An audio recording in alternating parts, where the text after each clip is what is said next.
तो जो हमारा दिमाग है वो कह रहा है कि जैसे एक बर्फ की सिल्ली समझ लीजिए, एक समुद्र में मान लीजिए बर्फ का पहाड़ है। बर्फ का कितना हिस्सा पानी की सतह के ऊपर। सुसाइड की धमकी देने वाले 1000 में 999 झूठी धमकी देते हैं, एक आध सच्चा व्यक्ति होता है और उसके लिए कोई जिम्मेदार नहीं है। क्या कर सकते हैं? ऐसा कभी हो जाए जीवन में हादसा कि आपको कोई पसंद करने वाला व्यक्ति, जिद्दी किस्म का व्यक्ति सुसाइड कर ले, तो उसमें ज्यादा सोचना नहीं है, एक ही बात सोचनी है, सांसें कितनी है पहले से फिक्स है। इसमें कोई क्या कर सकता है? ईश्वर ने तय करके भेजा है, लेकिन उसके दबाव में अपनी सांसें कम मत करवा लेना। पता लगा सांस चलेगी, सांस आ गई बिना बात के, और वो झंझट झंझट चली।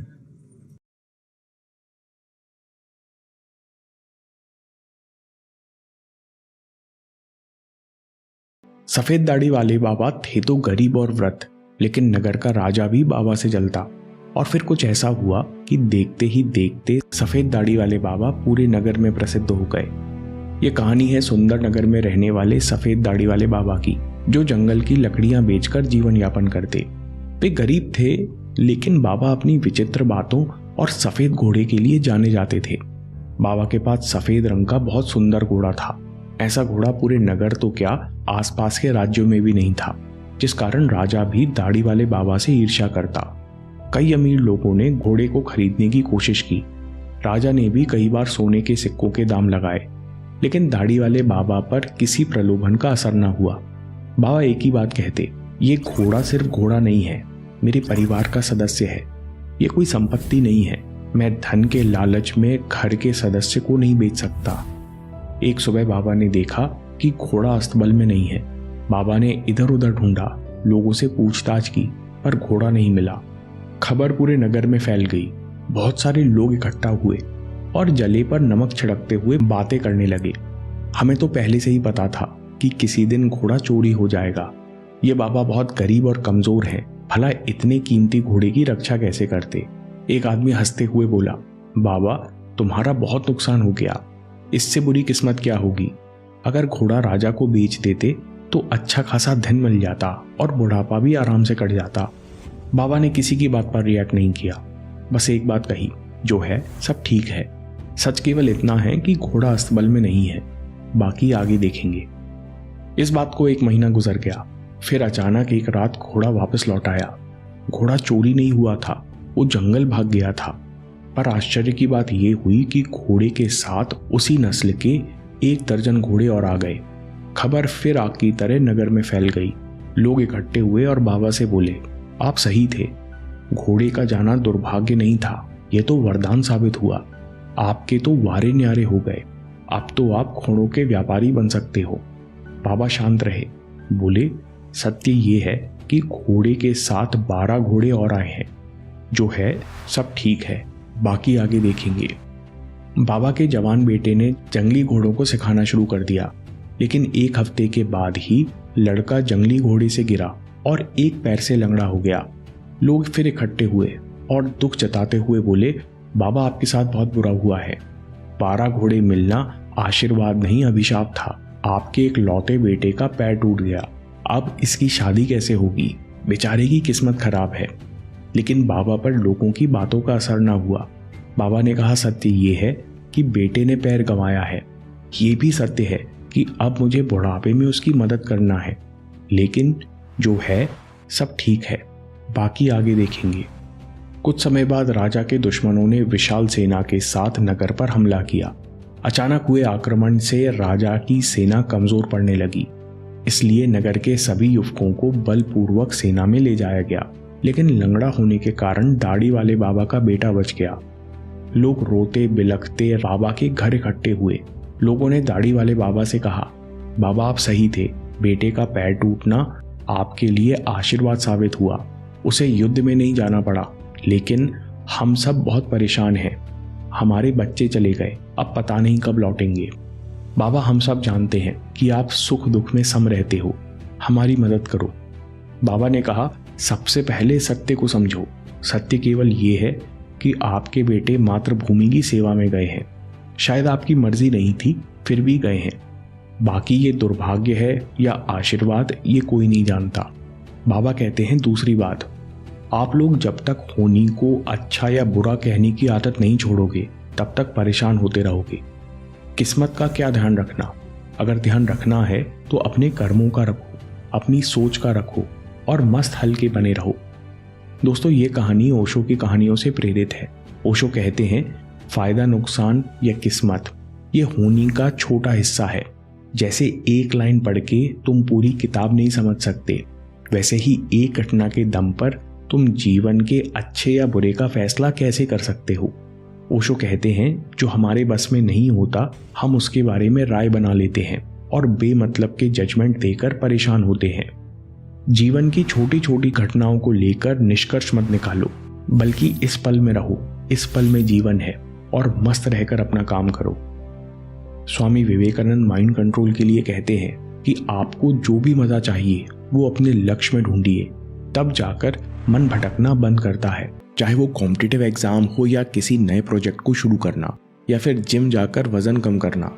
आपको पता है हम किसी भी काम को करने में सबसे बड़ी गलती क्या करते हैं? ओशो की कहानी से समझते हैं। जापान में एक सामुराई तलवारबाजी के लिए प्रसिद्ध था। आसपास के गांव नगरों में उसका कोई मुकाबला नहीं था। एक बार सामुराई ने नगर की सबसे बड़ी प्रतियोगिता जीती और देर रात घर लौटा। जब सामुराई बिस्तर पर लेटने लगा तो देखा कि एक बड़ा सा सफेद चूहा जमीन पर बैठा है। सामुराई ने चूहे को भगाने की कोशिश की, लेकिन चूहा वहीं बैठा रहा। सामुराई ने झल्लाकर पास में रखी अभ्यास करने वाली लकड़ी की तलवार उठाई और उससे चूहे को भगाने लगा। सामुराई ने 3-4 बार तलवार हिलाई, लेकिन चूहा भागने की बजाय सामुराई की तरफ देखता रहा। अब सब्र की सीमा टूट रही थी। सामुराई ने सोचा कि बड़े बड़े लोग मेरे नाम से भाग खड़े होते हैं और ये चूहा।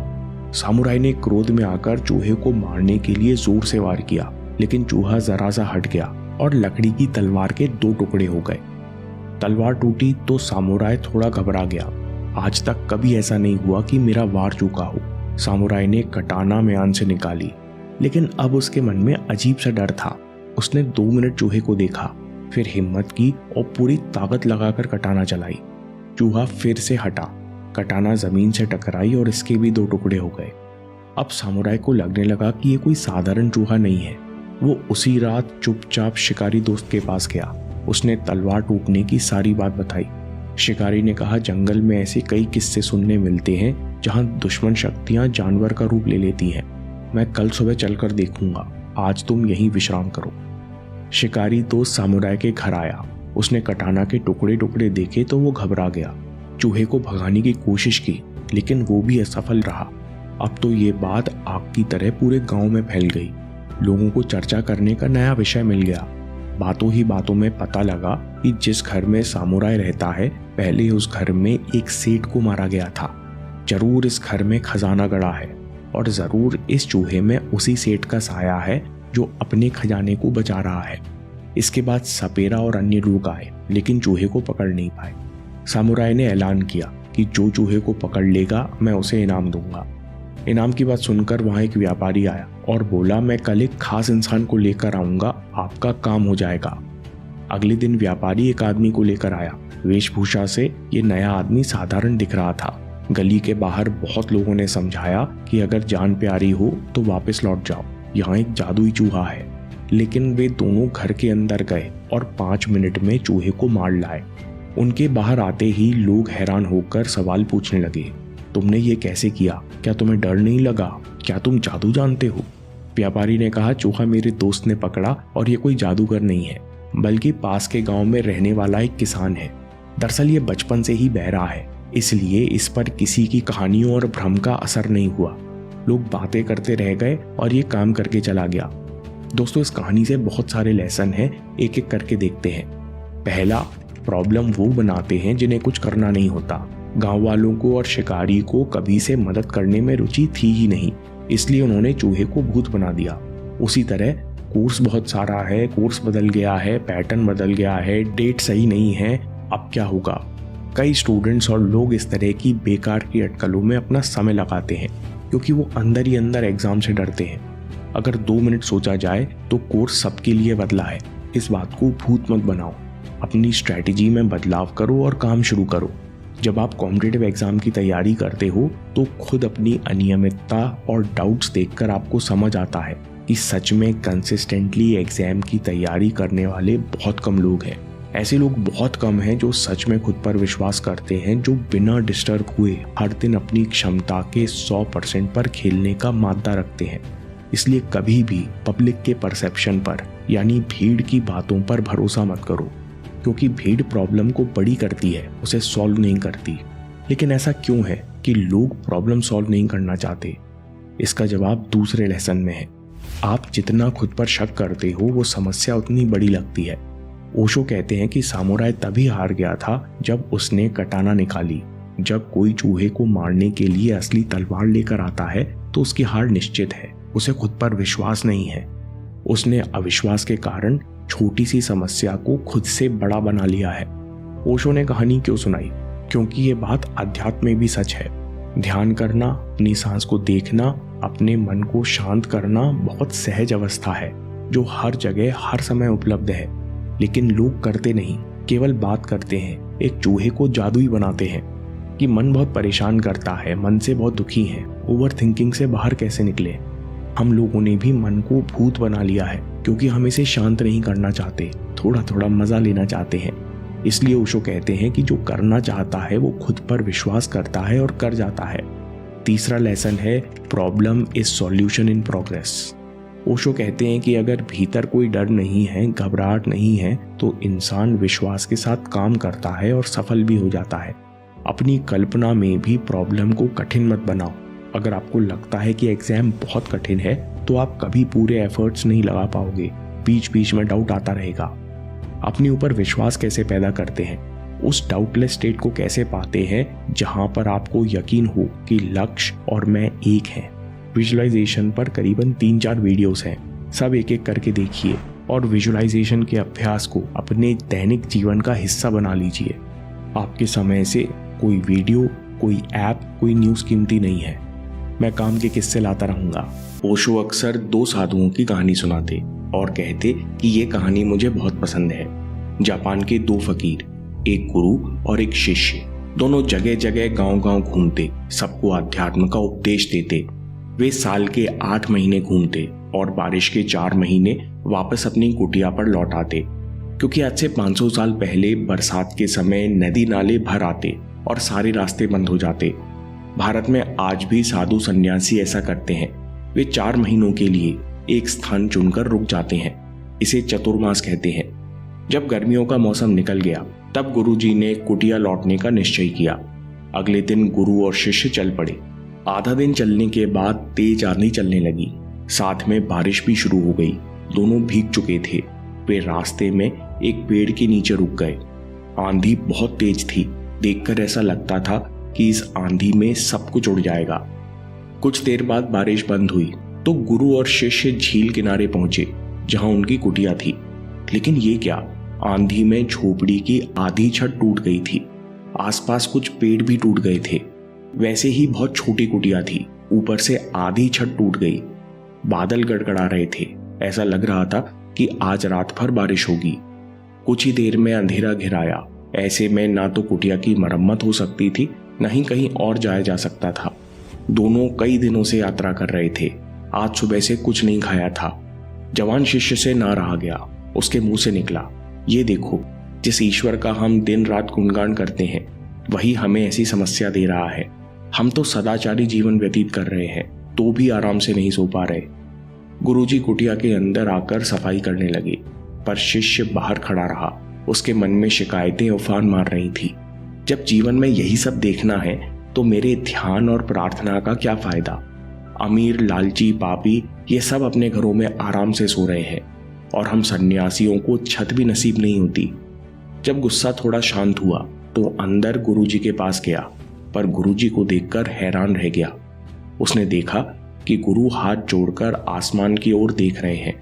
उनकी आंखों में आंसू हैं और ये आंसू आनंद के हैं। गुरुजी गा रहे थे, हे ईश्वर, आपकी दया अनंत है। तूफान पूरे छत को उड़ा सकता था, पर आपने तूफान को पूरी छत गिरने से पहले ही रोक दिया। भगवान केवल आप ही हो। जो सबकी इतनी चिंता करते हो। गुरु और शिष्य दोनों ने एक ही कुटिया में प्रवेश किया, पर दोनों अलग मानसिक दुनिया में रह रहे थे। गुरु धन्यवाद और संतोष से भरे हुए थे, जबकि शिष्य शिकायत और असंतोष से व्याकुल था। दोनों यात्रा करके थक गए थे, इसलिए जल्दी ही सो गए, पर रात अभी बाकी थी। रात भर शिष्य करवटें बदलता रहा। कहीं बाकी छत टूट गई तो कहीं बारिश आ गई तो इसी चिंता में शिष्य रात भर ठीक से सो नहीं पाया। सपनों में भी उसे शिकायत और कष्ट महसूस हो रहा था। बगल में गुरु गहरी नींद सो रहे थे। वे सुबह 4 बजे उठ गए। उन्हें आधी खुली छत से चंद्रमा दिखा तो वे आनंद मग्न होकर प्रार्थना लिखने लगे। प्रार्थना में लिखा, हे प्रभु, पहले पता होता कि टूटी छत के नीचे सोना इतना रोमांचक होता है तो ये काम हम खुद ही कर लेते। आपको तूफान लाने का कष्ट नहीं देते। प्रभु, आसमान कितना नजदीक है और चंद्रमा कितना सुंदर, ये हमें आज पता लगा। हम नादानी में ही आराम की छत बनाकर सोते रहे। ओशो कहते हैं कि जो इंसान ऐसे गंभीर हालात में भी न डरता है, न शिकायत करता है, न ही विचलित होता है, उसने सचमुच अपने मन को जीत लिया है। उसने धन्यवाद के द्वारा मन, बुद्धि और भाषा को पार करके अस्तित्व को जान लिया है। धन्यवाद का सही मतलब क्या है? ओशो कहते हैं, ग्रेटिट्यूड कोई मंत्र नहीं है, कोई फॉर्मूला नहीं है जो आप रट सकते हो। ये आपके हृदय से पैदा हुई भावना है। ये बस अपने आप प्रकट होती है। धन्यवाद ऐसी भावना है जो आपके मन को अनंत ब्रह्मांड के साथ जोड़ती है, और अनंत का ही दूसरा नाम आनंद है। ऐसा धन्यवाद कैसे प्रकट होगा? ओशो कहते हैं, इन 2 बातों को समझ लो और हर दिन दोहराओ। सबसे पहली बात, स्वीकार करो कि अस्तित्व को मेरी जरूरत है। ऐसा क्यों? ओशो कहते हैं कि आपकी गहरी इच्छा पूरी हो जाएगी। हर इंसान चाहता है कि मेरे अस्तित्व को स्वीकार किया जाए। मेरा होना भी जरूरी है। ये इंसान की सबसे मूल जरूरत है। इसलिए सबसे पहले स्वीकार कर लो कि आप अस्तित्व में इसलिए हो क्योंकि आपके होने भर से यहाँ कोई कमी पूरी हो रही है। आप यहाँ नहीं होते तो कुछ कमी रह जाती जिसे कोई और पूरी नहीं कर पाता। अनंत के सामने आप बहुत बहुत छोटे हो, लेकिन आप बहुत यूनिक हो। आपकी जरूरत है जो केवल आप पूरी कर सकते हो। ऐसा समझने पर इंसान के अंदर एक गहरी इच्छा शांत हो जाती है, और इस इच्छा की जगह धन्यवाद का अंकुर होता है। कैसे? दूसरी बात को समझो, छोटापन नहीं, खालीपन। ओशो कहते हैं कि ब्रह्मांड में हम तिनके भर भी नहीं है, फिर भी ये अस्तित्व हमारा ख्याल रखता है। इस सुंदर प्रकृति को देखने के लिए हमने कुछ भी नहीं किया, फिर भी ये सब कुछ अपने आप प्रकट हो रहा है और हम इस सुंदरता के बीचों बीच हैं। अस्तित्व का स्वभाव ही ऐसा है, ये आनंद और प्रेम से भरा है। अस्तित्व केवल देता है और देता ही जाता है। ओशो कहते हैं ये छोटापन नहीं है, ये खालीपन है। जब आप खुद के अंदर एक खालीपन महसूस करते हो तो ये खालीपन उस शांति को छूता है जहां से धन्यवाद, प्रेम और आनंद प्रकट होता है। ओशो कहते हैं कि ग्रेटिट्यूड का मतलब है अस्तित्व से, सत्य से अकारण ही प्रेम कर बैठना। ओशो कहते हैं कि ये प्रेम की गहरी भावना आपके वाइब्रेशन बदल देती है। मन और अहंकार इस प्रेम में घुल जाता है और एक सीमित इंसान का अस्तित्व खत्म हो जाता है। दोस्तों, अगर आप ध्यान करने की कोशिश करते हैं या कुछ काम करने की कोशिश करते हैं और आपको कई विचार परेशान करते हैं, तो इस वीडियो को देखिए कि हम मन को शांति में कैसे डुबोते हैं। पानी और पत्थर वाला ध्यान। अभी देखिए, यह बात के